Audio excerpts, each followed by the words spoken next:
San Marino to Gibraltar, it seems no matter how small a country, everybody has played international football.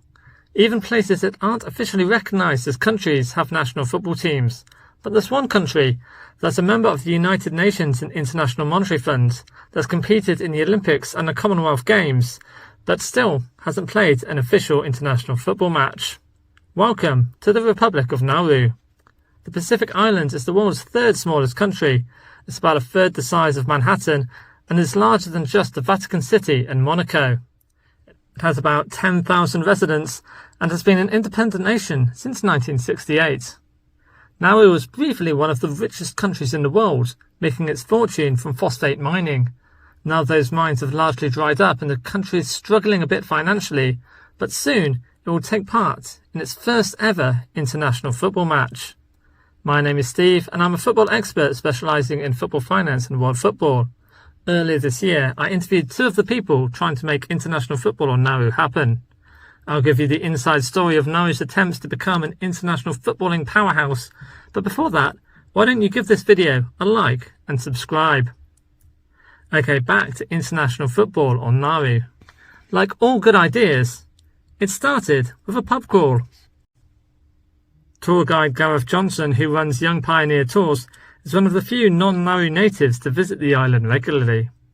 Clearly a fan of islands, he once co-founded a crowdfunding project to buy an uninhabited Caribbean island off the coast of Belize and try to start a small new micronation.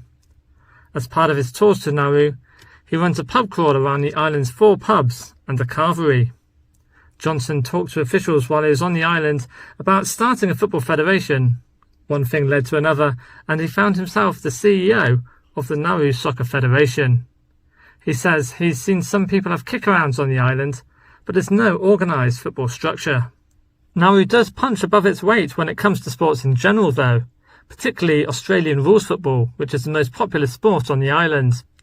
The islanders also play a lot of basketball and rugby, and they've competed in athletics, weightlifting and judo at recent Olympic Games. The challenge though will be turning that sporting potential into success on the football pitch. To do that, Nauru will be led by 2 people with very different backgrounds, manager Dave Kitson and head coach Charlie Pomeroy. Kitson has scored 15 Premier League goals for Reading and Stoke City, was at one point Stoke's record signing, and has amassed almost 500 appearances in English football with 145 career goals. Pomeroy, on the other hand, has experience in creating a football team from scratch and runs Cambodian side Angkor City, which he founded as a non-profit academy to help get kids off the streets. Both are yet to visit Nauru. Do they know what they've let themselves in for?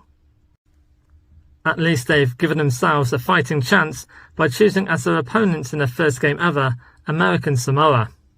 American Samoa hold the unenviable record of the worst defeat in international football, after losing in 2001 to Australia by a scoreline of 31-0. Ouch. 10 years later, American Samoa actually got their first ever win, and their exploits of trying to qualify for the World Cup were made into a film called Next Goal Wins, starring Michael Fassbender. American Samoa's recent form in 2023, though, is 4 losses from 4 games, losing to Samoa, the Solomon Islands, the North Mariana Islands and Tonga, with a combined goal difference of 2 scored, 31 conceded. So Nauru might have a slim chance of pulling off an upset in that first ever match. Pomeroy believes he can harness the athleticism of Nauru to create a decent side. His and Kitson's aim this summer is not just to win that football match though, but also to whip up some excitement and create a football festival atmosphere. This will hopefully lead to a football development programme and some long-term organised football on the island. Between now and that first game, there's going to be lots of challenges though.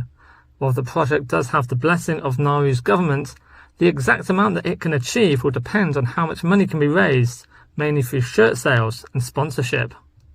Pomeroy says the first match will happen regardless, but with more funding, they can also bring over players with Nauru heritage from Australia to level up the team and make it much more competitive, as well as provide more resources for the island to continue developing the sport. He says it would just be a shame if we went there on a shoestring budget with just 10 footballs or so. Hong Kong fashion brand Giordano will provide the kits, and all the money from sales will go towards football on the islands. Johnson says this is a big deal and that the kits will be a huge thing in the collector's market. So if you want one, take a look online and try to find them. They could be worth a fortune in the future. He's also in contract with other potential sponsors and documentary production companies with the aim of creating something that can last well beyond Nauru's first match.